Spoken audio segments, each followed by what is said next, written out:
Okay, it is time for you to take a seat. Actually, don't take a seat because I need your ass standing up and paying attention for this one, honey. It is July. July, the halfway point in the year. Half the year is gone, 6 months vanished just like that. And if you are still that woman who is standing there telling yourself the exact same BS that you were saying on January 1st, you know the one? Oh, come on. You know how it goes. This is going to be my year. This time it's going to be different. This time I'm finally doing it. This year, this is going to be my year. Girl, I need you to hear me, and I need you to hear me very fucking loud and clear when I say with the maximum amount of love, shut the fuck up. I am so serious right now. If you don't want to hear that half the year is gone and so is the time limit on your excuses, go make yourself a coffee, tell yourself you're going to listen to it later and then don't, and just prove my point. Go on, do it. See how it works out for you. Oh, you're still here? Good, because honey, you and me, we got work to do. Let me take you back a couple of weeks ago now where my lazy ass decided to quit the gym again. Now, I joined the gym probably 6 months ago. I paid for the gym. Did I go to the gym? Not really. I might have gone there to take a couple of selfies and, throw some weights around thinking I was pretty special.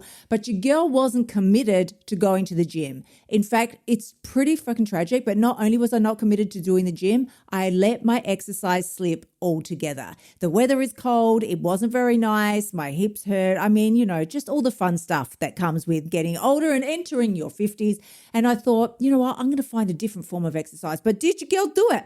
No, she did not. She sat on her lazy ass, all rugged up in my Snuggie, telling myself that I would do it tomorrow. Now, it goes without saying the way you do anything is the way you do everything. So I started finding that this creep was seeping through into my food choices, how much work I was getting done each day, how much TV I was watching every day. And like the dumbass that I sometimes just suspect that I am, I must be the world's slowest learner because I know that your actions shape your outcome. And yet here we are in July, year halfway gone, my weight is pretty much stalled at where it was mid-January. Now, here's what nobody is advertising in January at the start of the year when they're all shouting about their fresh programs and all the fun you're going to have when you join up. Nobody is telling you that by July, the clock runs out on your excuses, and it's not because I say so. This is plain and simple mathematics. You are not out of time, but you are out of alibis. Now, I know what you're going to say next. Oh, Kylie, I'm so busy. You don't understand how busy I am. Please, we are all very, very busy. It doesn't matter whether you've got kids, no kids, stepchildren, aging parents. Maybe you're getting married. Maybe you're getting out of a marriage. We are all busy, and you are no busier than the next person. Why am I saying this? Because you don't have a this year just got away with me problem.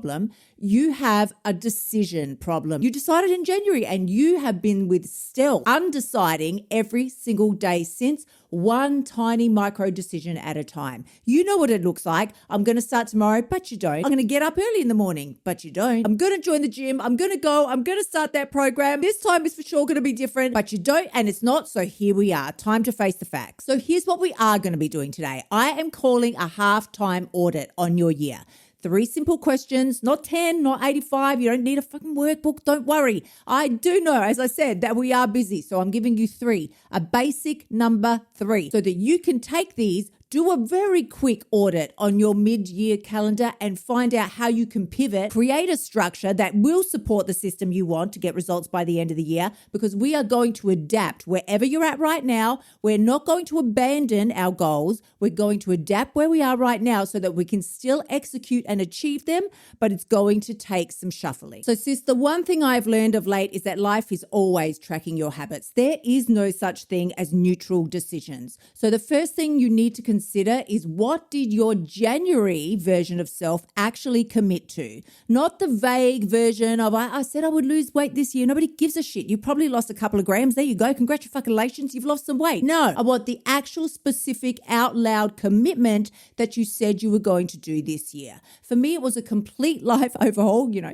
girl doesn't set goals by halves. We got to go all in. So I said complete life overhaul. But most important thing that I had set as a target was creating a system and a structure that I could execute on daily to make success easy and automated. Now, as I said, that was what I committed to in actually December last year. And I said to myself, that's okay that you hadn't completed it by December last year. That's okay. I've got till January 1st. January came and went. February, March, April. Here we are, July. Have I created my execution system? No, I fucking haven't. Relief and results are rarely going to come from the same decision. Every single time I choose relief over the stress I have, that underlying stress of knowing that I still haven't created the schedule and the structure that I wanted to create, I am choosing relief over the results that I know I should be executing on. Listen, relief feels good in the moment. Let's not pretend that it doesn't. I love to grab some dark chocolate Kit Kat, shuffle my lazy ass back on down to the TV and watch the reruns of Sex and the City. I think that's a fabulous evening. That's what really gets my juices flowing. But the reason it works so well is because it's giving me relief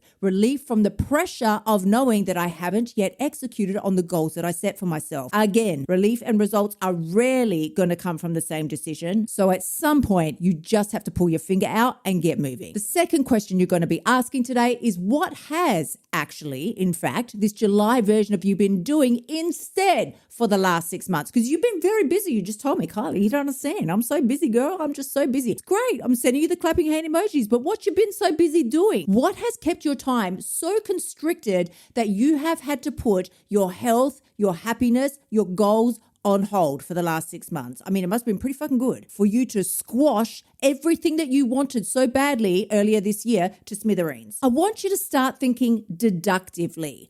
All this shit that we've been so busy executing on, if you were to take out even 10% of it, because you know it's not all urgent and important, I am positive that there is at least 10%, probably more if you're anything like me, there would have to be 30% of shit that I'm filling my time with, and it is not moving me towards my goal. They're not needle movers at all. But if we just dial it down and say there must be 10% of things that we are doing each day that are complete and utter time wasters. Now, I'm not talking about necessarily your things like scrolling or watching the Netflix. That's fine. You need those things to decompress, and that's your downtime. But there are other things.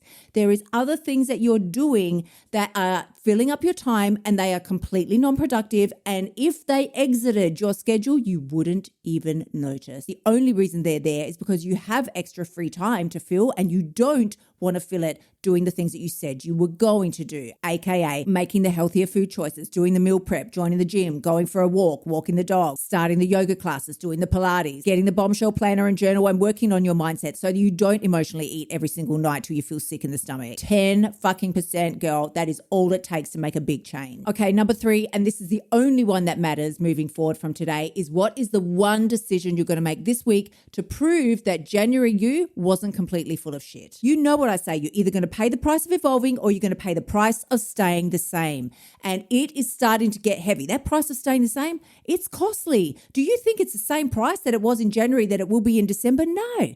That thing exponentially gets more expensive, and it comes along with interest. You think that just making the decision in January of I'm going to be healthier, I'm going to take Kylie's free course, and I'm going to execute on the 4 eating codes. Girl, your brain believes evidence. It doesn't believe affirmations. You sitting around and telling yourself, or even planning or writing about it in your journal, I'm going to do this and I'm going to do that, and this is who I believe I am, and this is how I see myself. Again, so freaking happy for you. It's all great. It is. But what isn't great is your lack of execution. Decisions are not some airy-fairy fluffy thing that float around in your head. Decisions are verbs, and if you're not acting on them, you are missing the vital component. So what is the one decision you can make this week that will prove that January you was not full of shit? And that is it. That's the whole 3-part audit. You know my 4 eating codes. Eating code number 4 is act like the person you want to become. You do not need a new year for that. What you need is a new decision. So here's what you're going to do today moving forward. Just ask yourself, are you going to keep this sad sack energy vicious cycle going?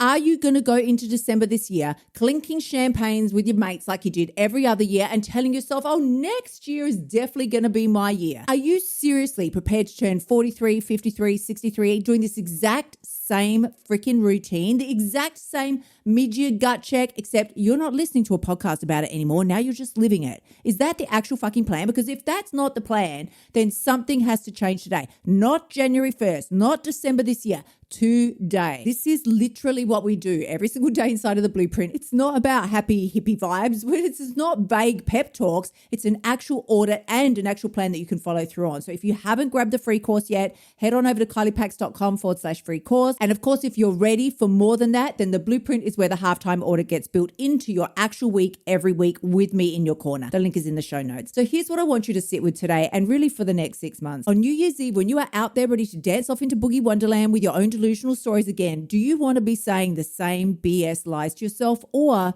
do you want July to be the month that things actually changed for you? When you step up, stop BSing yourself, start facing the facts, take a hard look in the mirror and realize the only person holding you back was you, that's when you really, truly have what it takes. I am sending you tremendous amounts of love. As always, I will see you again next week. And if you've loved what you're hearing and you want to hear more, please remember to hit that subscribe button. Until then, gorgeous ones, bye for now. Thank you so much for tuning in. Remember to shimmy your butt over to kyliepax.com and join me inside of the Bombshell Blueprint so you can stop emotional eating and start losing your weight now. You'll also find helpful notes and resources inside my past podcasts that will help you lose your weight without losing your sanity. I will see you next week.